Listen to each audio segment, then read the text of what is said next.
Last हम लोगों ने C double bond N group discuss किया था, right? C double bond N and disubstituted N. अभी एक और टाइप बाकी है आपका। अगर student N double bond N दे दिया जाए तो यहाँ पे कोई एक ग्रुप अटैच है, कोई भी ग्रुप अटैच है, सिमिलर या डिफरेंट, तो मॉलिक्यूल जीआई देगा। बट जीआई कैसे दे रहा है? नाइट्रोजन के 3 बॉन्ड है, राइट? नाइट्रोजन के वैलेंस शेल में 5 इलेक्ट्रॉन होते हैं, आउट ऑफ 5 3 जो है बॉन्ड बना रहे हैं, तो रिमेनिंग 1 जो होंगे वो क्या होंगे? Lone pair. समझ में आ रहा है? तो इस ग्रुप को हम कैसे रिप्रेजेंट कर सकते हैं? इस ग्रुप को पहले बोला क्या जाता है? अजो कंपाउंड। क्या बोला जाता है? अजो कंपाउंड। तो ये जो है अजो कंपाउंड के डेरिवेटिव होते हैं। तो azo compound N double bond N जो होते हैं वो अजो ग्रुप होते हैं। N double bond N azo group होते हैं। अब ये ग्रुप को आप एन डबल बॉन्ड एन एक लोन पेयर ऐसे आ जाएगा, दूसरा एन का लोन पेयर इस तरह से आ जाएगा, यहाँ एक एक बॉन्ड जो है वैलेंसी सेटिस्फाई किया जाएगा। अब ये दोनों लोन पेयर सेम साइड है, सेम साइड को हम क्या लिखेंगे? सिन। अपोजिट साइड होगा तो एंटी। यहाँ पे मैं सपोज ए या ए बी ले लूं। दूसरा जो स्ट्रक्चर होगा N double bond N, lone pair अगर यहाँ पे अटैच किया तो दूसरा लोन पेयर अपोजिट में आ जाएगा। ये ए ग्रुप इधर और ये ए ग्रुप इधर, ये क्या कहलाएंगे? एंटी। समझ में आया? तो ये सिन और एंटी, अजो ग्रुप में सिन और एंटी कैसे होते हैं वो समझ में आया आपको? With respect to lone pair, with respect to lone pair. अब यहाँ पे स्टूडेंट कोई एग्जांपल ले लूं मैं। NH डबल बॉन्ड NH अगर कोई मॉलिक्यूल है, अब आपसे मैं डायरेक्टली पूछूं क्या ये GI देगा, तो ऐसे देख के तो लग रहा है कि ये GI नहीं देगा, पर जब आप इसके स्ट्रक्चर को ओपन करेंगे तो ये स्ट्रक्चर कैसा होगा? सेम इसी तरह से ओपन करना है। तो होगा क्या student? N double bond N, nitrogen के 3 बॉन्ड है, एक हाइड्रोजन है, तो एक लोन पेयर होगा, लोन पेयर इस तरह से। अब हाइड्रोजन ऐसे ड्रॉ कर दिया, अब ये सीन स्ट्रक्चर हो गया है, और ये सीन हो रहा है, एंटी भी ये होगा। कैसे? जब एन डबल बॉन्ड एन, इधर हाइड्रोजन, लोन पेयर और ये हाइड्रोजन, इस मॉलिक्यूल को बोलेंगे एंटी। समझ में आ रहा है? तो नाइट्रोजन डबल बॉन्ड नाइट्रोजन जो ग्रुप होंगे ये भी ज्योमेट्रिकल आइसोमर देंगे। ज्योमेट्रिकल आइसोमर में ये सिन और एंटी आइसोमर देंगे। कौन से टाइप के आइसोमर देंगे? सिन और एंटी। पॉइंट क्लियर हुआ? और भी एक दो एग्जांपल आप कंसीडर कर सकते हैं। Phenyl group N double bond N, फिर से फिनाइल ग्रुप ले लिया। ये दोनों सेम भी हो सकते हैं और दोनों डिफरेंट भी हो सकते हैं, ये भी पॉइंट याद रखना। दोनों सेम भी ग्रुप ले सकता हूं मैं और दोनों डिफरेंट भी ले सकता हूं। अब ऐसे केसेस में इनको ड्रॉ कर सकते हैं। N double bond N, lone pair, यहाँ पे phenyl, molecule gives GI. GI में ये कौन से टाइप के जीआई दे रहे हैं? सिन।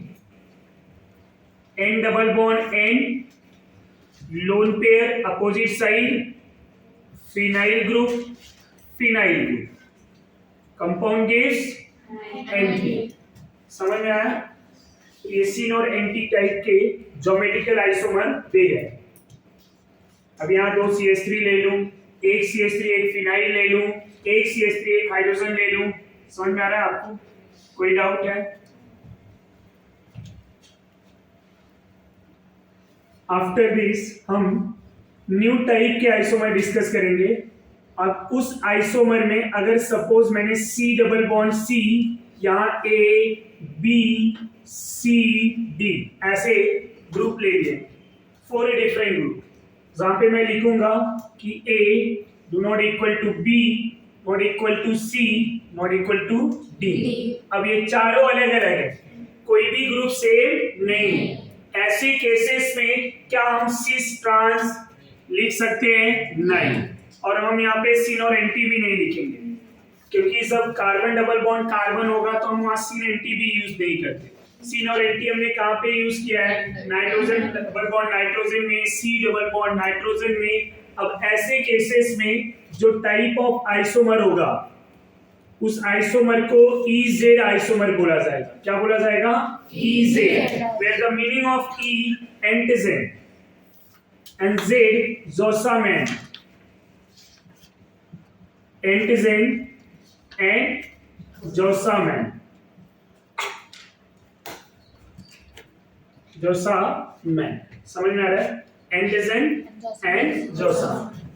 ये एंटीजन का मीनिंग क्या है? अपोजिट, ये ग्रीक वर्ड है, तो मीनिंग क्या हो जाएगा? अपोजिट। और जोसामैन का मीनिंग क्या होगा? Same side. जब ग्रुप जो है, जब दो group higher group same side होंगे तो Z आइसोमर, अपोजिट साइड होंगे तो E आइसोमर। ये पॉइंट क्लियर हो रहा है? What is the meaning of EZ वो समझा, E क्या होता है, Z क्या होता है वो समझ में आ गया। अब स्टूडेंट EZ को जो है हम कैसे कैलकुलेट करते हैं? EZ नॉमेनक्लेचर भी होता है। नॉमेनक्लेचर में हमने सिस ट्रांस यूज किया था, याद है? सिस ब्यूटुइन, ट्रांस ब्यूटुइन, ऐसे ही हम E और Z भी यूज करेंगे। और E और Z का कॉन्फ़िगरेशन जो है हमारे एग्जाम में आ चुके हैं। एग्जाम में ये EZ के टाइप जो है आ चुके हैं। अब ये कैसे जो है कैलकुलेट किया जाएगा, इनका रूल्स क्या है?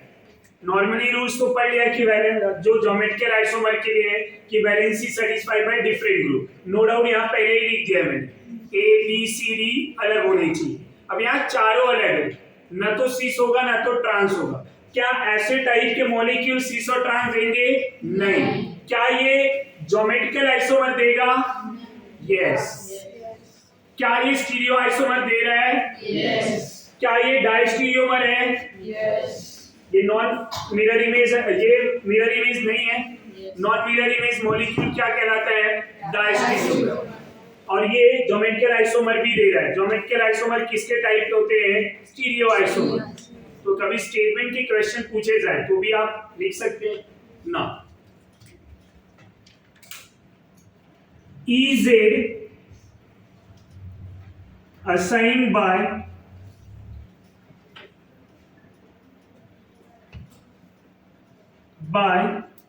CIP rule। CIP rule। अब ये CIP क्या होता है? What is the CIP? इनके फुल फॉर्म क्या है? कैन इन गोल्ड प्रीलॉग सिस्टम, CIP सिस्टम बोला जाता है, CIP रूल बोला जाता है। इसी CIP को हम सीक्वेंस रूल भी बोलते हैं। CIP रूल जो है इसी को क्या बोला जाता है student? Sequence rule. Sequence rule या CIP रूल ये क्या इंडिकेट करते हैं?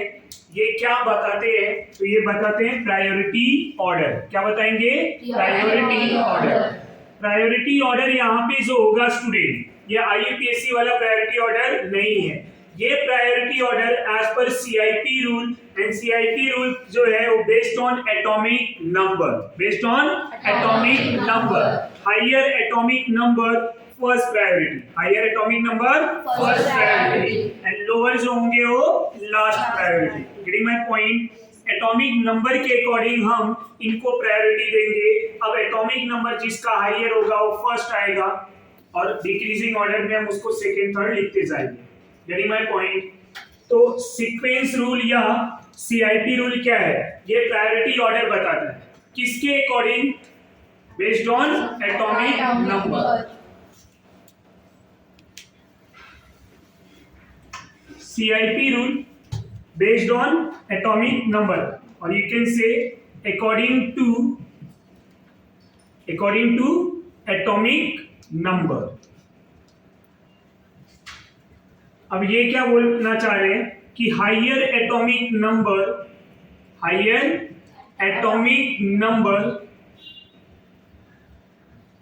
First priority.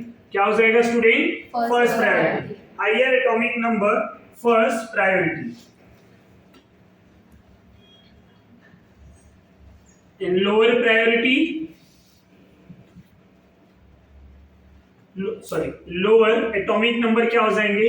Lower atomic number last priority. समझ में आ रहा है? यहां तक कोई डाउट है? तो according to atomic number rule क्या है? यहाँ पे सीआईपी बोला है ना, तो सीआईपी क्या है? अकॉर्डिंग टू एटॉमिक नंबर, और you can say based on atomic number. तो according to atomic number means atomic number जब बढ़ेगा तो हायर एटॉमिक नंबर क्या हो जाएंगे? फर्स्ट प्रायोरिटी, और जो लोअर वाले हैं वो क्या हो जाएंगे? Last priority. ये समझ में आया? इन बिटवीन डिक्रीजिंग ऑर्डर, जैसे जैसे एटॉमिक नंबर उनका डिफरेंस होगा उसके अकॉर्डिंग वहां पे उनकी क्या होगी? प्रायोरिटी होगी। Getting my point? Now next point, अब यहीं पे मैं सीक्वेंस रूल के अकॉर्डिंग या प्रायोरिटी ऑर्डर लिखना चाहूं। Priority order based on atomic number, तो मैं लिख सकता हूं ऑर्गेनिक में जो जो एलिमेंट यूज होंगे उसमें एक आयोडीन आएगा जिसका एटॉमिक नंबर 53 होता है, हैलोजन में ब्रोमीन 35, क्लोरीन 17, क्लोरीन के बाद सल्फर भी यूज होता है, जो यूज होगा वही लिख रहे हैं, सल्फर 16, फोरस अगर कभी यूज रियली यूज होता है, ओके। उसके बाद अब क्या silicon, aluminium, magnesium, sodium, neon ये सब यूज करते हुए देखा है ऑर्गेनिक में, तो मैं डायरेक्टली क्या लिख दूं? फ्लोरीन, फ्लोरीन के बाद ऑक्सीजन कंपाउंड। समझ में आ रहा है? अब ऑक्सीजन में भी जैसे OR आ गया अल्काइल वाला, वो ज्यादा हो जाएगा किससे? OH। समझ में आया? फिर नाइट्रोजन के कंपाउंड को लिख दूं, 2 अल्काइल ग्रुप है नाइट्रोजन के साथ तो ज्यादा, फिर 1 अल्काइल ग्रुप है तो ज्यादा, किससे? NH2 से। इसके बाद कार्बन, अब कार्बन में बहुत सारे आएंगे, 3 डिग्री अल्काइल ज्यादा, then 2 degree, then 1 degree, yes और नो? अब वो भी डिपेंड करेगा, तो पहले खाली कार्बन लिख रहा हूं मैं, यहां कार्बन लिख दिया और ऐसा। उसके बाद में आइसोटोप्स ऑफ हाइड्रोजन, इट्रियम, फिर मैं लिखूंगा ड्यूटेरियम, प्रोटियम, हाइड्रोजन। समझ में आ रहा है? तो ये प्रायोरिटी ऑर्डर बनाया है बेस्ड ऑन एटॉमिक नंबर। यहाँ पे कंफ्यूजन कहाँ पे आएगा? कार्बन के बहुत सारे ग्रुप होते हैं, जब सब कार्बन के आ गए तब क्या करेंगे? समझ में आया? तो उनको समझना है मैं कि अगर सबके सब कार्बन वाले ग्रुप आ गए तब क्या, पर अगर ऐसे डिफरेंट वाले दिए तो इजीली पहले तो समझ जाएंगे बेस्ड ऑन एटॉमिक नंबर, ये वाले समझ में आ गए। अब ऑक्सीजन के कुछ एक साथ आ गए, कुछ नाइट्रोजन वाले एक साथ आ गए, कार्बन वाले आ गए, तो इन तीनों को हमें कैसे समझना है पहले उसकी बात करें। ये रूल समझ में आ गया आपको? यहां तक कोई डाउट है? ये हैलोजन तो इजीली समझ में आ गया रहेगा, आपको थोड़ा बहुत कंफ्यूजन आएगा तो कार्बन के बहुत सारे ग्रुप आ जाए, फिर नाइट्रोजन के आ जाए, तो ऐसे केसेस में एक और रूल बनता है कि अगर किसी मॉलिक्यूल के बीच में मल्टीपल बॉन्ड प्रेजेंट है, साइनाइड के बीच में क्या है? C ट्रिपल बॉन्ड है, तो जितनी बार यहाँ पे बॉन्ड प्रेजेंट होगा उतनी बार उनको कंसीडर करना है। तो if multiple bond are present then consider multiple time. तो C और के बीच में ट्रिपल बॉन्ड है ना, इनको ओपन कैसे करेंगे?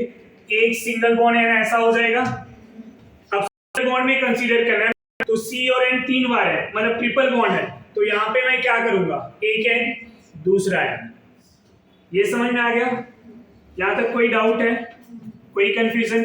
अब इसमें करना क्या है? ये कार्बन डायरेक्टली अटैच होगा किसी चेन से, डबल बॉन्ड के सिस्टम से, तो सबसे पहले मैं अगर एटॉमिक नंबर की बात करूंगा तो कार्बन यहां जितने भी एटम है नाइट्रोजन के 3 है, ऐसा नहीं 7 7 7 लिख देंगे, एडिशन नहीं करना है, सबको इंडिविजुअल लिखना है, तो 6 7 7 7। और रूल कैसा होता है कि जिससे अटैच है उसको लिखने के बाद हायर वाले को पहले, फिर लोअर वाला। समझ में आ रहा है आपको? हायर को पहले लिखेंगे। यहां तक कोई डाउट है? अगर सपोज मेरा यहाँ पे ऐसा भी हो जाए कि कोई दूसरा भी ग्रुप अटैच हो जाए, तो ऐसे केसेस में जो बिगर नंबर होगा उसको पहले लिखेंगे। ये रूल समझ में आ गया आपको? दूसरा एग्जांपल मैं यहाँ पे ले रहा हूं, अगर मैंने C डबल बॉन्ड O ले लिया है और यहाँ हाइड्रोजन ले लिया, दूसरे में ये A मान ले रहा हूं, B में C double bond O CH3 ले रहा हूं, और C में C double bond O NH2, D जो है C double bond O OH, और E जो है मेरा C डबल बॉन्ड O, यहाँ पे कोई हाइड्रोजन जैसे क्लोरीन ले। अब इनकी प्रायोरिटी ऑर्डर हम कैसे देखेंगे?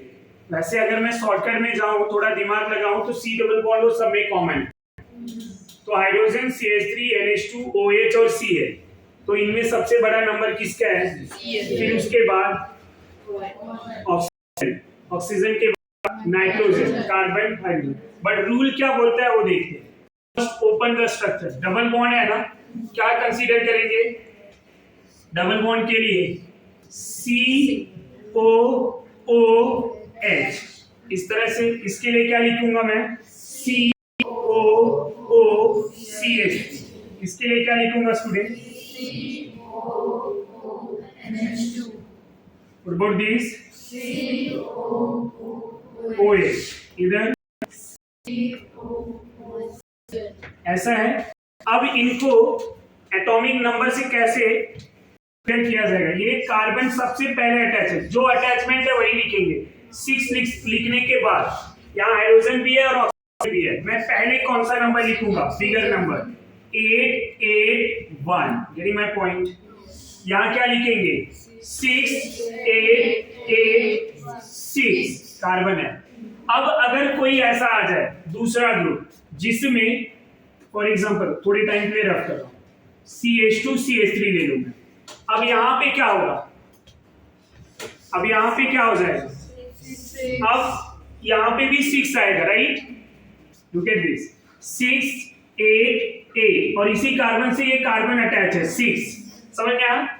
अब इस कार्बन की बात करें ना पर्टिकुलर, तो यहाँ पे 2 हाइड्रोजन है और यहाँ पे 3 हाइड्रोजन, 1 1। अब 2 हाइड्रोजन के बाद यहाँ पे क्या है? कार्बन। तो मैं यहाँ 2 हाइड्रोजन न लिख के ना इस कार्बन का पहले 6 लिखूंगा, बाद में हाइड्रोजन लिखूंगा। लुक एट दिस, ये हाइड्रोजन हाइड्रोजन ना, तो अगर मैं ये 6 लिख दिया, अब मैं इसके अटैचमेंट की बात करूंगा तो ये 611 आएगा। इधर क्या होगा? 611 आएगा। तो यहाँ 2 बार 6 आ रहा है, यहाँ पे ऐसा 11 आ रहा है, तो कौन पहले आएगा? समझ में आ रहा है?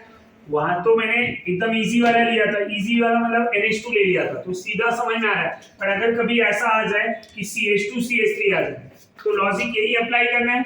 समझा कैसे? पहले ओपन कर लेना है इनको। ये कार्बन है, 3 हाइड्रोजन, इधर CH2 CH3, ये 6 8 8 6, यहां तक तो दोनों सेम है ना।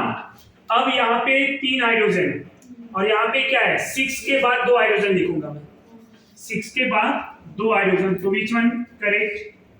ये हायर और ये लोअर। ये समझा आपको? तो ऐसे भी लिख सकते हैं।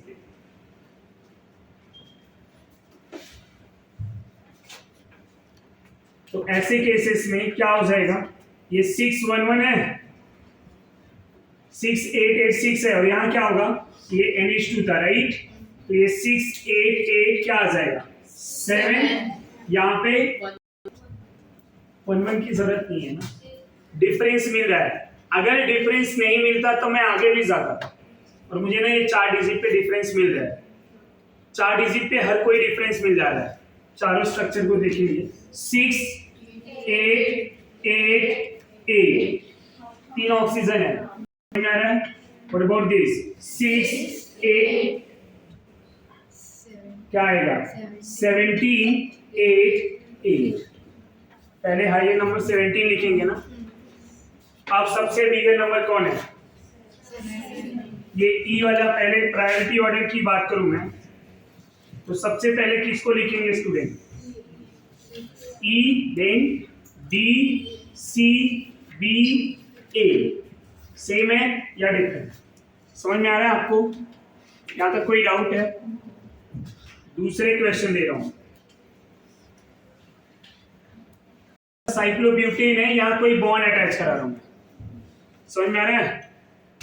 ये समझेगा? नहीं समझ में आ रहा है? ये जो है इंडिकेशन बता रहा है कि यहां से हाइड्रोजन जा रहा है। सेम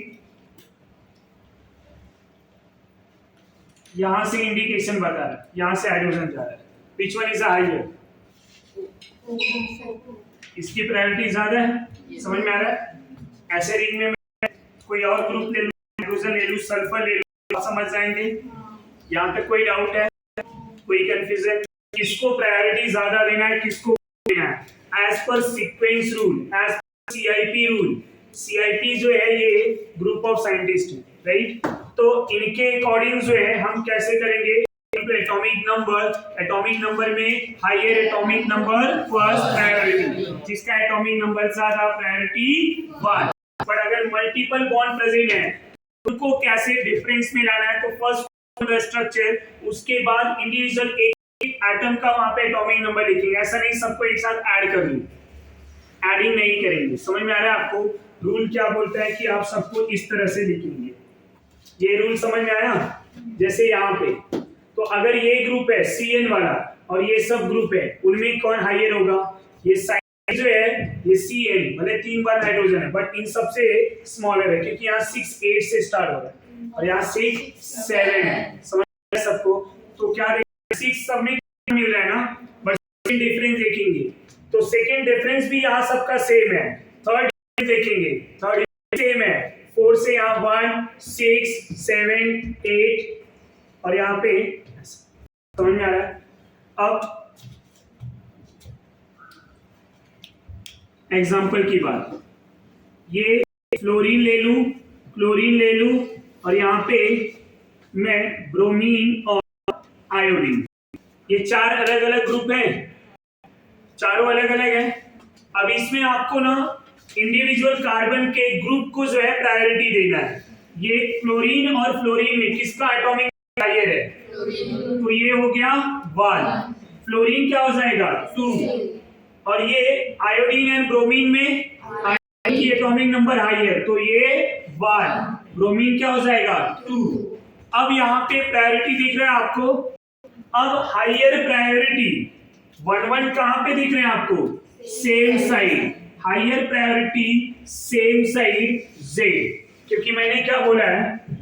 जो सम है सेम साइड। समझ में आ रहा है? मतलब क्या हो जाएगा Z आइसोमर। जो भी ग्रुप हायर प्रायोरिटी के सेम साइड दिखेंगे उनको हम क्या बोलेंगे?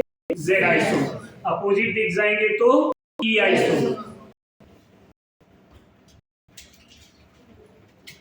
इसी के फॉर्म लिख रहा हूं मैं यहाँ पे, C डबल बॉन्ड C, यहाँ पे फ्लोरीन, यहाँ पे क्लोरीन, ये आयोडीन और यहाँ पे ब्रोमीन। अब प्रायोरिटी ऑर्डर देंगे, chlorine 1, fluorine 2, iodine 1, bromine 2, higher group opposite side, higher group opposite side. तो क्या हो जाएगा ये? E isomer. कौन सा isomer? E isomer. Same side Z, opposite side E। समझ में आ रहा है? इसको ऐसे भी याद कर सकते हैं। अब ये Z है ना, Z मतलब जोसम है, इसको 1 को हम क्या बोलते हैं? एक ना, एक जैसा, सेम साइड है ना, एक जैसा जोसम है, Z आइसोमर, एक जैसा जोसम, 1 1 से एक जैसा। Getting my point? Priority 1, एक जैसा जोसम, एक समझ गया तो दूसरा आ ही जाएगा। Any confusion? कॉपी करो। एग्जाम्पल की बात कर लेते हैं। अनदर एग्जाम्पल में C डबल बॉन्ड C ले लूं मैं यहाँ पे, इधर CH3 है, यहाँ पे OH है, इधर फ्लोरीन है और यहाँ पे मैंने इथाइल ग्रुप ले लिया ET, राइट? चारों ग्रुप डिफरेंट है, सीसो ट्रांस होगा नहीं। प्रायोरिटी देना है आपको। ऑक्सीजन 8 होता है, कार्बन 6 होता है, कौन हायर होगा? ऑक्सीजन। तो ये 1, कार्बन 2, फ्लोरीन 1, इथाइल कार्बन 2, तो 1 1 किधर जा रहे हैं? सेम साइड, 1 1 सेम साइड, क्या हो जाएगा? Z isomer. समझ में आया? अब इसी एक ग्रुप को अगर मैं अपोजिट में लिख दूं, CH3C OH double bond C, fluorine और इधर इथाइल। अब इनके प्रायोरिटी की बात करूं तो oxygen 1 carbon 2, fluorine 1 carbon 2, 1 1 opposite side क्या हो जाएगा स्टूडेंट? D iso. समझ में आया? अब कुछ एग्जांपल ले रहा हूं मैं, आपको ये बताना है कि ई है या जेड है।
समझ में आ रहा है?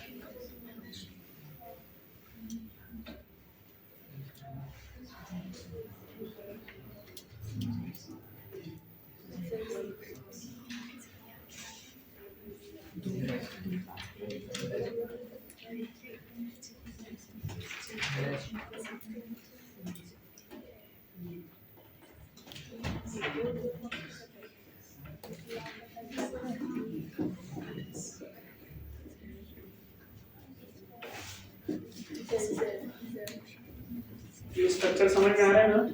ऐसा देख के डरावना तो नहीं दिख रहा है ना?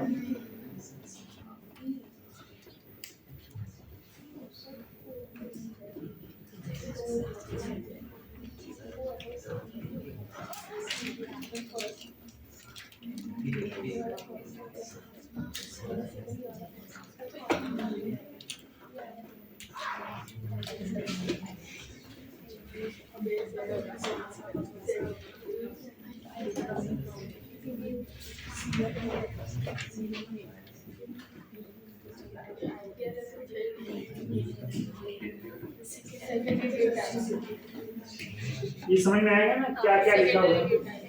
Secondary butyl, isopropyl, tertiary butyl. फिर यहाँ पे हम साइनाइड ले लेते, साइनाइड। चलो पहले ये चार सॉल्व कर लेते हैं फिर आगे बढ़ते हैं। पहला क्या आएगा? दूसरा, दूसरे में यहाँ ऑक्सीजन है, इनकी प्रायोरिटी, पहले प्रायोरिटी देखेंगे, ये 1 ये 2 ये 1 ये 2 1 1 सेम साइड है मतलब यहाँ पे दो ऑक्सीजन, इधर एक ऑक्सीजन आएगा 1, इधर आएगा 2, कार्बन के साथ नाइट्रोजन, इधर कौन है? नाइट्रोजन, तो नाइट्रोजन आएगा 1, कार्बन आएगा 2, 1 1 अपोजिट, मीनिंग आएगा E। समझा आपको? थर्ड में ऑक्सीजन है सल्फर, इधर खाली रेन, ये आएगा 1, ये आएगा 2, यहाँ पे 1 ये 2, क्या हो गया? 1 1 अपोजिट आएगा E। समझा? What about this? Secondary butyl और कार्बन नाइट्रोजन दोनों में, यहाँ कार्बन के साथ नाइट्रोजन, यहाँ कार्बन के साथ कार्बन, कौन पहले आएगा? 1 2, इधर आइसोप्रोपाइल, इधर टर्सरी ब्यूटाइल। आइसोप्रोपाइल कैसा होगा? CH CH3 CH3। Tertiary butyl कैसा होगा? CH3 CH3 CH3। और ये अटैचमेंट, इधर क्या होगा? 6 6 6 6, इधर आएगा 6 6 6 1। समझ में आ रहा है या नहीं? तो विच वन इज हायर? तो होगा क्या? ये 1, यहाँ पे 2, 1 1 सेम साइड, तो क्या हो जाएगा Z। तो अब E और Z समझ में आ रहा है आपको? How to calculate E isomer and Z isomer. कभी ना अल्कीन के स्ट्रक्चर दे देते हैं और बोलते हैं इनका नेमिंग क्या होगा। तो अभी नेमिंग की बात करेंगे।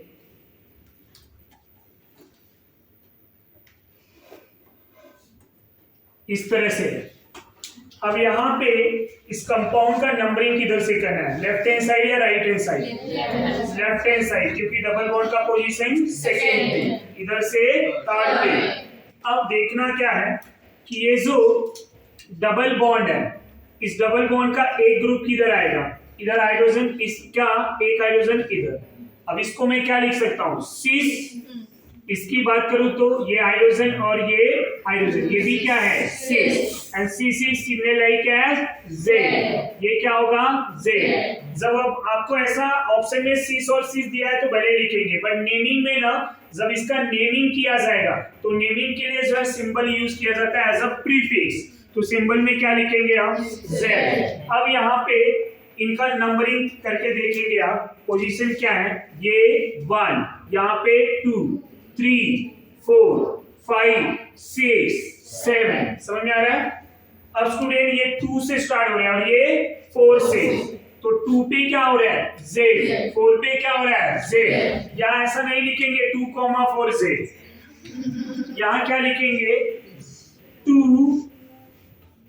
2Z, 4Z। समझ में आ रहा है? ब्रैकेट क्लोज्ड, ये प्रीफिक्स हो गया। अब क्या लिखेंगे, 7 कार्बन है ना, 7 के लिए हेप्टा, 2,4 डाई। तो बाकी नेमिंग से ये जो है 2Z 4Z क्या बताना चाह रहा है कि हाइड्रोजन क्या है, सेम साइड। समझ में आया? इधर भी हाइड्रोजन सेम साइड, ये डायरेक्शन ऑफ हाइड्रोजन बता रहा है कि इधर प्रेजेंट है। Getting my point? तो इधर 2Z 4Z, मैं नेमिंग पूरा अगर लिखूं तो हेप्टा 2,4 डाई। आपको डीपीपी में भी इस टाइप के क्वेश्चन मिल सकते हैं, अब मिलेंगे। टाइप बोला है, सेम नहीं।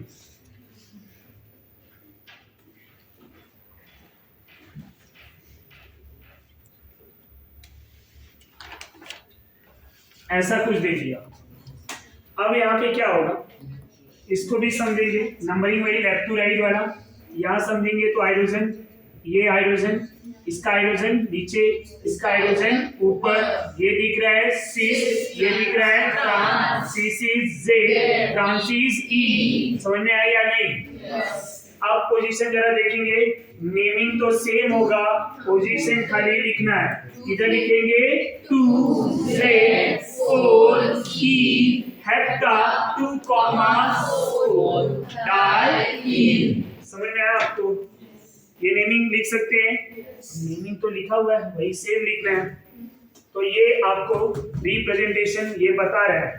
अब आपको ये और ये देख के तो ऐसा लगेगा नेमिंग तो सेम है, नो डाउट, पर इनका जो प्रीफिक्स है ना, ये डायरेक्शन बता रहा है कि ये रिप्रेजेंटेशन कैसा है। तो 2Z 4E, 4E मतलब ये डबल बॉन्ड का हाइड्रोजन क्या है, अपोजिट में।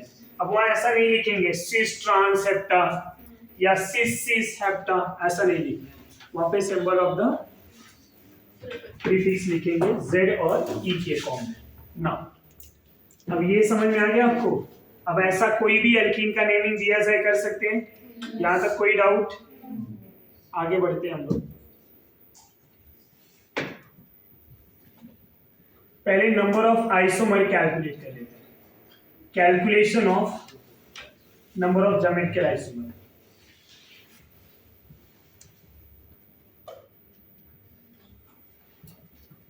नंबर ऑफ आइसोमर, आप कैसे number of geometrical isomer calculate करेंगे, या नंबर ऑफ ज्योमेट्रिकल आइसोमर, तो वहां पे लिख दूंगा मैं number of GI।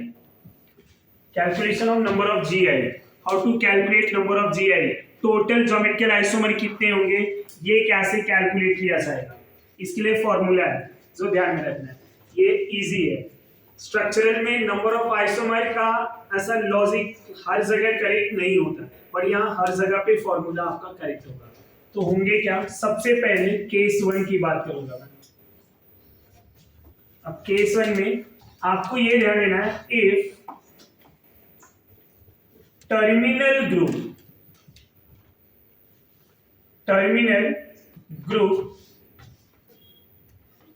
Are different, terminal group are different. जब टर्मिनल ग्रुप डिफरेंट हो जाएंगे, अब टर्मिनल ग्रुप डिफरेंट कैसे देखेंगे, नेमिंग नंबरिंग से, उनके नेमिंग या नंबरिंग का डायरेक्शन ओनली वन साइड हो, दोनों साइड से नंबरिंग कर सकते हैं, तो टर्मिनल सेम नहीं होगा। यहाँ पे नंबरिंग मैंने खाली इस डायरेक्शन से ही किया, left to right, right to left भी अगर हो जाता सेम पॉसिबिलिटी, तो टर्मिनल सेम नहीं होता। Getting my point? तो if terminal group are different, terminal different होगा, तो ऐसे केसेस में नंबर ऑफ GI या number of stereo isomer both are same, which is equal to 2 raised to n, where n क्या है, number of stereogenic center,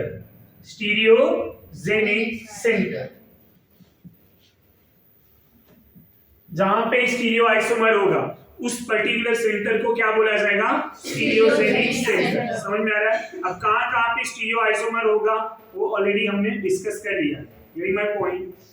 तो number of stereogenic centre, ये point समझ में आ रहा है आपको, where n is number of stereogenic centre.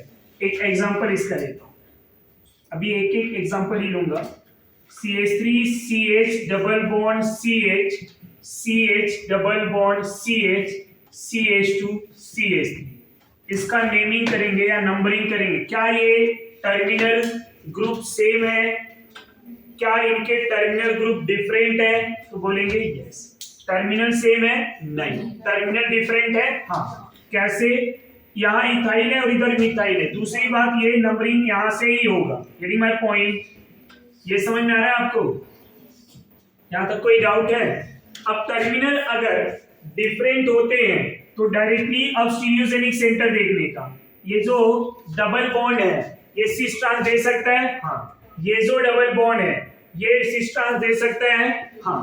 तो हम क्या बोलेंगे, n की वैल्यू कितनी आई, 1 and 1 2, तो n की वैल्यू 2 और n की वैल्यू 2, तो क्या लिखेंगे, 2 दी पावर 2, आंसर आएगा 4। Number of stereo isomer 4, number of geometrical isomer 4।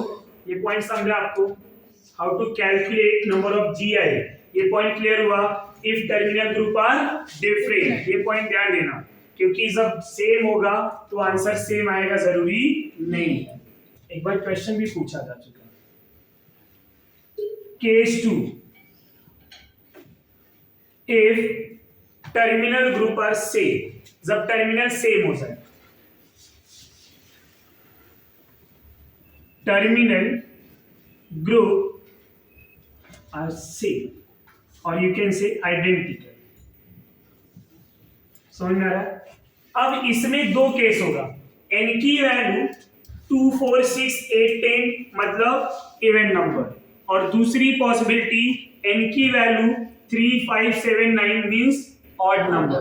तो इवन के लिए अलग फॉर्मूला, ऑड के लिए अलग फॉर्मूला। तो यहां पे मैं दो केस बना रहा हूं। A, रूल 2 का first part, if n is A1 means n की वैल्यू 2 4 6 8 10 ऐसा कुछ भी हो जाए। समझ में आया? अब यहाँ पे फॉर्मूला क्या होगा, नंबर ऑफ GI या नंबर ऑफ आइसोमर, समझ में आ रहा है, number of GI is equal to 2 raised to n minus 1, 2 raised to plus 2 raised to, अब इवन नंबर है ना, यहाँ n by 2 minus 1, n by 2 minus 1। समझ में आया? ऑड नंबर रहेगा तो यहाँ डिवाइड करेंगे, क्या हो जाएगा, फ्रैक्शन वैल्यू आएगा। सपोज 3 है तो 3 डिवाइड बाई 2 कितना है, 1.5 माइनस 1 कितना आया, 0.5। n की वैल्यू ऐसा आएगा क्या, जरा ये स्ट्रक्चर देखिए, n कभी ऐसा आ सकता है 0.5 1.5 तो उसके लिए कहीं ना कहीं ये फॉर्मूला एप्लीकेबल है क्या? नहीं, कुछ और आएगा। अब क्या ऐसा ले सकते हैं जो इंटीजर है n-1/2, यही फर्क है और कुछ नहीं समझा? लॉजिक समझ में आ रहा है मेरा? फॉर्मूला क्यों डिफरेंट किया हम लोग ने n इवन और n ऑड के लिए? क्योंकि यहाँ पे ये 2n-1 दोनों में सेम रहेगा, प्लस 2n/2 इवन को डिवाइड बाय 2 करेंगे इंटीजर आएगा। अगर ऑड नंबर है इंटीजर आएगा क्या? नहीं, इंटीजर नहीं आया तो वहां पे क्या करेंगे? इंटीजर लाने के लिए n-1/2। ये समझा? या तो ऐसे भी लिख सकते हैं n/2 - ½ नहीं समझा? n/2 - ½ यहाँ इवन में -1 करें, ऑड में क्या कर दे? -½ तो -½ किया तो भी इंटीजर आ जाएगा। बट ये वाला ज्यादा इजी, कोई ऐसे प्योर पीसीबी वाला बैच है, -½ कैसे करेंगे ऐसा भी हो सकता है कि कंफ्यूजन हो जाए, तो इसलिए जितना इजी है उतना इजी वे में बता देता हूँ। ये समझ में आ रहा है? यहाँ तक कोई डाउट है? अब इसके पहले एग्जांपल डिस्कस कर लेते हैं। n इवेंट की बात हो रही है ना, CH3 CH double bond CH CH double bond CH CH3 ऐसे टाइप के क्वेश्चन आ चुके हैं एग्जाम में, सेम आ चुके हैं। तो अब क्या करना है? सबसे पहले नंबरिंग की बात करेंगे। नंबरिंग दोनों साइड से हो सकता है और अगर दोनों साइड से हो सकते हैं मतलब आइडेंटिकल है। क्या है? आइडेंटिकल। और अगर आइडेंटिकल है पहले ये देखना है क्या ये सीसो ट्रांस दे रहा है? क्या ये दे रहा है? तो क्या हो जाएगा? n की वैल्यू 2 फॉर्मूले में सब्स्टिट्यूट करेंगे। नंबर ऑफ GI कितना आएगा? कोई आंसर बता रहे फटाफट? 2^2 - 1 कितना आएगा? 1 नहीं लिखा तो भी, प्लस 2n/2 मतलब 2/2 - 1 किसी का पावर 0। अब यहाँ क्या हो गया? 1 - 1 0 हो गया ना। 0 पावर क्या होता है? 0 1 होता है। समझ में आ रहा है? टू द पावर कोई के पावर किसी के भी पावर अगर 0 आया तो क्या माना जाएगा? 1। समझ में आ रहा है आपको? पक्का? तो यहाँ पे 2 द पावर 0 1 आया और इधर क्या आया? 2 आया। 2 + 1 3, आंसर 3। अगर ये वाला आंसर आपको नहीं फॉर्मूला नहीं पता है और आपने ये लॉजिक अप्लाई किया, आप तो सोचोगे कि ये लॉजिक के अकॉर्डिंग 4 आ रहा है, मतलब अपना तो फॉर्मूला सही बता रहा है, पर आंसर ऐसा मैच भी होगा 4 वहां दिया भी रहेगा। ऐसा भी हो सकता है सबसे पहला आंसर 4 ही है, तो उस पे फट से हमारा कॉन्फिडेंस बढ़ जाता है, अरे ये तो फॉर्मूले से मैच हो गया मतलब करेक्ट है, और ऐसे ही रॉन्ग होता है। दूसरा ठीक, एनी इवेंट था राइट। अब ऑड में क्या करेंगे? if n is equal to odd number means 3 5 7। अब 1 के लिए कुछ मतलब नहीं है तो 1 नहीं लिखा है, समझ में आया? 9 ऐसे। अब क्या होगा फॉर्मूले में स्टूडेंट? नंबर ऑफ GI कैसे कैलकुलेट करेंगे? 2n - 1 2n - 1। ये और ये दोनों पार्ट सेम है, और यही ना एक इंटरेस्टिंग बात ये है, सेम फॉर्मूला हम लोग ऑप्टिकल आइसोमर में भी अप्लाई करेंगे। इसलिए देखो मैंने कहीं कहीं ऐसा भी यूज किया है, number of stereo isomer, stereogenic centre. समझ में आ रहा है? मतलब सेम लॉजिक वहां पे भी अप्लाई करेंगे। Plus 2n - 1 divide by 2। अब ऐसा क्यों लिया? लॉजिक समझ में आना चाहिए, क्योंकि ये ऑड नंबर है और n कभी फ्रैक्शन में नहीं आ सकता, आपकी n की वैल्यू फ्रैक्शन में नहीं आएगा। अब इसके अकॉर्डिंग एक एग्जांपल लेता हूं। CH3 CH double bond CH CH double bond CH, कोई भी एग्जांपल ले लो, क्या फर्क पड़ता है? टर्मिनल खाली सेम होना चाहिए राइट। एक ही चीज देखना है, टर्मिनल सेम। नेमिंग जो है दोनों साइड से हो सके। टर्मिनल सेम का मतलब यही होता है, ऐसा नहीं इधर CH3 दोनों सेम है और बाद में मैं क्या करूं, 2 डबल बॉन्ड को इधर रख दूं, बीच में एक CH2 और CH double bond. Try to understand, ऐसा भी हो सकता है 2 डबल बॉन्ड को कंजर्वेटिव फॉर्म में रखा है, बीच में CH2 रख दूं मैं, और फिर CH डबल बॉन्ड CH और CH3, तो खाली CH3 से कंपेयर करेंगे, वहां आपका आंसर रॉन्ग आएगा। नहीं समझा क्या बोल रहा हूं? तो ऐसा मैंने इसलिए टर्मिनल का मीनिंग बताया है कि नंबरिंग ओनली वन डायरेक्शन तो डिफरेंट, बोथ डायरेक्शन सेम। समझ में आ रहा है? तो ऐसा नहीं कि ये ग्रुप खाली CH3 को ही देखना है, खाली CH3 को देखेंगे तो धोखा मिलेगा, और धोखा खाने की आदत है ना। n की वैल्यू 1, यहाँ पे 2, ये 3, n की वैल्यू कितना आया 3 ना, ऑड नंबर वाला अप्लाई करो जरा, 2 the power 3 minus 1 plus 3 minus 1 by 2, 2 by 2 1, 2 the power 1 2, इधर 2 दी पावर 2, 2 दी पावर 2 मतलब 4, 4 प्लस 2, कुछ लोग ऐसे जिनको 5 दिया है, मैथ्स ज्यादा पढ़ लिया है। तो नंबर ऑफ आइसोमर कितना 6, समझ में आया? और गलती से 2 दी पावर 3 अप्लाई किया तो 8 ना, ये वाला पहला वाला फॉर्मूला अप्लाई किया तो 8। तो अब आपको ये ध्यान में रखना है, पहला वाला फॉर्मूला का, अब पहले वाले में ना इवन हो ऑड हो वो फर्क नहीं पड़ता, खाली एक ही चीज देखना है, क्या? Terminal different. अब इवन नंबर ऑड नंबर कोई नंबर 2 दी पावर n, कब? जब टर्मिनल डिफरेंट होगा, ये समझा? और यहाँ पे आपको ये ध्यान में रखना है कि टर्मिनल सेम होगा तो इस तरह से। एक एग्जांपल लेता हूं, आप लोग ट्राई करेंगे सॉल्व करने के लिए।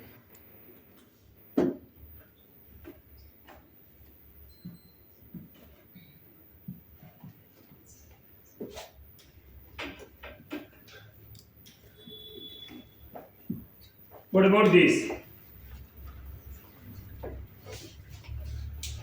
इसके आइसोमर कितने होंगे? बहुत इजी दिया है, 4 इज द करेक्ट आंसर।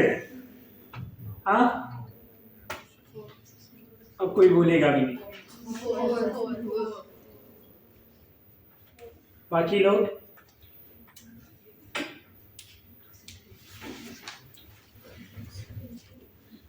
सोचो जरा, दिमाग लगाओ। 10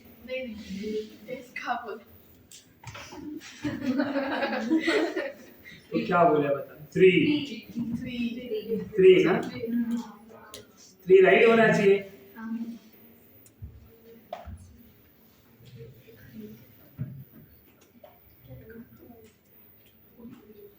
बताओ, सब कंफ्यूज, ये कहाँ? ऐसा तो पढ़ा ही नहीं, आंसर दे, ये क्वेश्चन दे दिया, गलत कर रहे सर ना, जो टॉपिक नहीं पढ़ा है वही दे दिया, ऐसा कुछ है जो नहीं पढ़ाया गया है। आंसर 4, कुछ 4 है और कुछ 3 वाले। आदित्य, सत्यम, और इधर वाले भी आंसर दे सकते हैं 3। अच्छा, ये कंपटीशन चल रहा है क्या? बॉयज वर्सेस गर्ल्स, इधर वाले 3 पे ही है, इधर वाले 4। अच्छा 6 कैसे?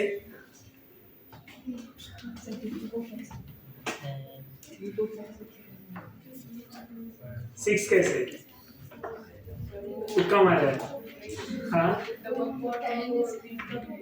हाँ, तो वही तो पूछ रहा हूँ कैसे। अब देखो, पहले तो n ढूंढो, क्या ढूंढना है आपको? n ढूंढने के बाद ये देखना है नंबरिंग दोनों साइड से सेम है या नहीं। तो सबसे पहले ये देखेंगे, ये GI शो करेगा, हाँ, ये GI शो करेगा, हाँ। ये रिंग पे कितने अटैचमेंट है? 2। डाई सब्स्टिट्यूटेड रिंग क्या देता है? GI देता है या नहीं देता है? यस और नो? यही पढ़ाया था ना। तो disubstituted ring gives GI। अरे नहीं समझे तो 3 बॉन्ड दिख रहा है, चौथा कौन होगा? हाइड्रोजन। इधर हाइड्रोजन, 2 स्ट्रक्चर बना सकते हैं ना with respect to hydrogen, cis or trans. Yes और नो? अब यहाँ पे देखेंगे, कैसे भी नेमिंग करेंगे सेम आएगा, टर्मिनल सेम है। ऐसे केसेस में क्या हो जाएगा? ये 1, ये 2 और ये 3, इनकी वैल्यू बट टर्मिनल सेम है। क्या लिखूंगा मैं? 2 दी, यही सेम आंसर ना, डायरेक्टली लिखो, क्यों ऐसा सॉल्व कर रहे हो, टर्मिनल सेम वाला आंसर है। इधर देखो ये 6 आया है, n की वैल्यू 3 था, यही सेम। क्वेश्चन चेंज किया तो सबके आंसर चेंज, कोई 3 कोई 4। ये डाई सब्स्टिट्यूट वाले को किसी ने ध्यान ही नहीं दिया, तो ऐसे धोखा मिल सकता है।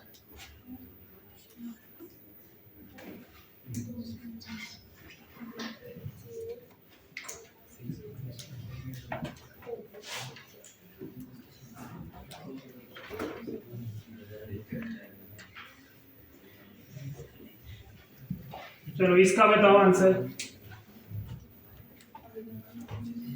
ये इजी है, बहुत इजी है।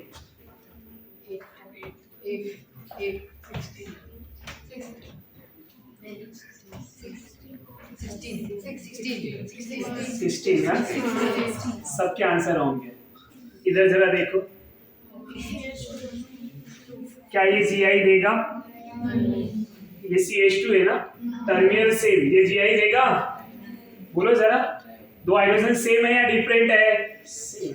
तो इस ग्रुप पे ये आइडेंटिकल ग्रुप, नो GI। इधर होगा GI। ये एक रिंग के लिए डाई सब्स्टिट्यूटेड 2, इसके लिए 3, n की वैल्यू 3, टर्मिनल सेम है या डिफरेंट? डिफरेंट। तो फॉर्मूला कौन सा? 2 की पावर 3, आंसर A। तो आंसर कितना आएगा? नहीं समझा? आप लोग भी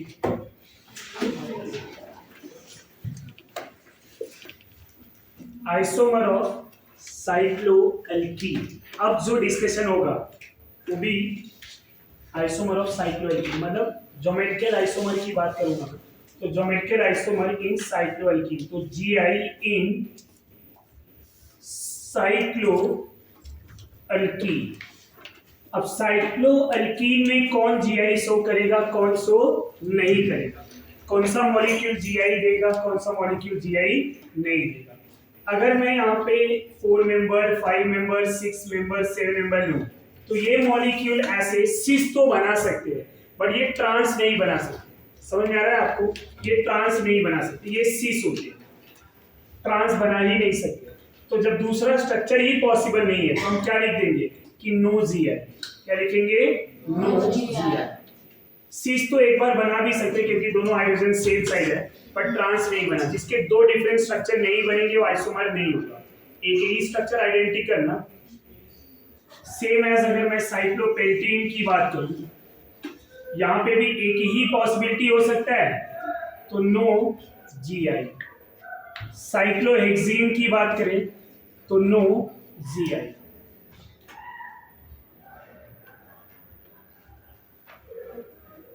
साइक्लोहेप्टीन की बात करें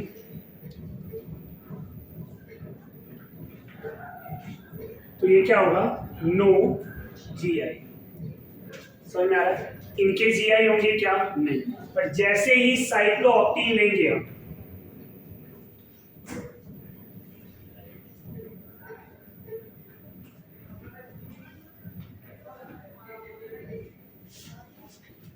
साइक्लोऑक्टीन,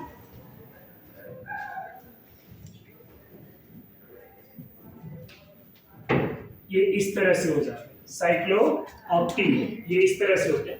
तो साइक्लोऑक्टीन जो है ये सिस आइसोमर है। कौन सा आइसोमर है? सिस। इनके ट्रांस भी होते हैं।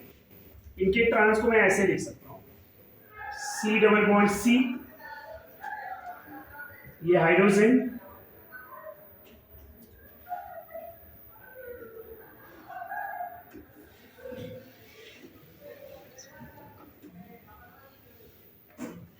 इस तरह से टोटल ये इस तरह से रिंग हो जाता है। ये रिंग जो है, एक रिंग जो है बैक साइड में आ जाते हैं जो इस तरह से दिखते हैं।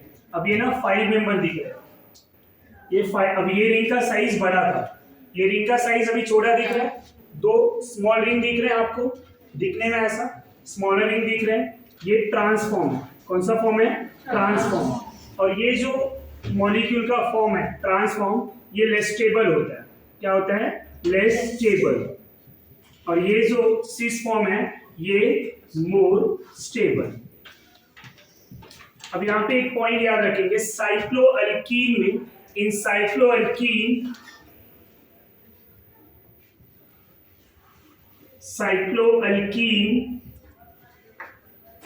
from 8 to 11 carbon, 8 to 11 carbon ring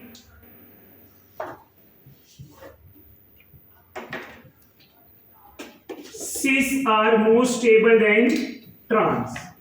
cis are more stable than trans. Carbon ring में सिस ज्यादा स्टेबल होगा किससे? ट्रांस से। जब ये हाइयर हो जाएंगे, मोर देन 11 मतलब 12 कार्बन, तो अब ये जो रिंग होगा ना ट्रांस वाला रिंग, तो ट्रांस के रिंग क्या हो जाएंगे? बिगर साइज के हो जाएंगे, तो वहां पे स्टेबिलिटी क्या होगा? ट्रांस का ज्यादा। From 12 and higher, cycloalkene trans are more stable than cis. जब रिंग का साइज 12 या उससे ज्यादा, 12 या उससे ज्यादा, तो ये क्या हो जाएगा? Trans are more stable than cis. अब ट्रांस वाले का यहाँ पे मतलब मोर देन 11 कार्बन की बात करूं मैं, तो 12 एंड हाई है। यहां पे एक स्ट्रक्चर बना रहा हूं मैं,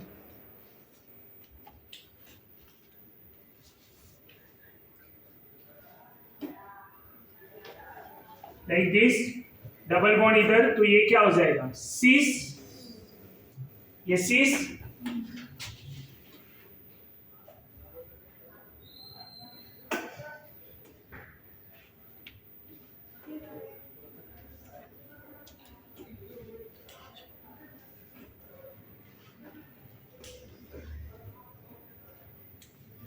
लाइक दिस, ये डबल बॉन्ड इधर आ जाए। अब यहाँ पे इस तरह से H हो जाएगा और ये इस तरह से, ये हो जाएगा ट्रांस। समझ में आ रहा है? अब ट्रांस में ये ट्रांस ज्यादा स्टेबल होता है क्योंकि साइज ऑफ रिंग क्या है यहाँ पे? बिगर है, तो trans is more stable than cis. तो जब भी 11 से ज्यादा, ये क्वेश्चन बन सकता है नहीं भी कभी भी, तो अगर पेपर बहुत ज्यादा डिफिकल्ट बना है तो ये बनेगा, अदरवाइज नहीं। तो ट्रांस में क्या होगा? अगर रिंग का साइज 11 से ज्यादा होगा, 11 से ज्यादा, तो वहां पे ट्रांस मोर स्टेबल सिस। और जनरली क्या होता है साइक्लोअल्कीन में? 8 to 11 carbon member ring, 8 to 11 carbon member ring cis are more stable than trans, but more than 11 carbon ring trans is more stable than cis. तो ये स्टेबिलिटी है, सिस और ट्रांस की स्टेबिलिटी है। से समझ में आ रहा है? और साइक्लिक रिंग में मिनिमम कितने कार्बन से सिस और ट्रांस हो करेंगे? साइक्लोअल्कीन में from 8 carbon, from 8 and higher carbon cycloalkene, from 8 and higher carbon cycloalkene gives geometrical isomer. ये समझ में आया? यहाँ 8 मेंबर है, 7 मेंबर तक कोई GI दिया है क्या? नहीं, 8 मेंबर से GI स्टार्ट हुआ है। समझ में आ रहा है? और हाइयर कार्बन तक साइक्लोअल्कीन जो है GI देगा। ये पॉइंट क्लियर हुआ? दूसरा, साइक्लोअल्कीन में स्टेबिलिटी का पॉइंट आता है। 8 to 11 carbon cycloalkene, cis form more stable than trans. From 12 and higher cycloalkene, trans is more stable than cis. ये पॉइंट क्लियर हुआ? That's all.